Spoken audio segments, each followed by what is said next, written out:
Paano nga ba magpalipad ng drone? Una, dapat nakafocus ka lang. Tas yung kamay mo, hindi dapat pagalaw-galaw.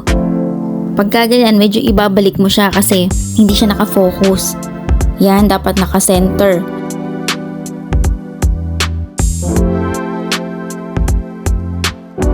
Tapos yung kamay mo, dapat dahan-dahan lang yung pihit niya.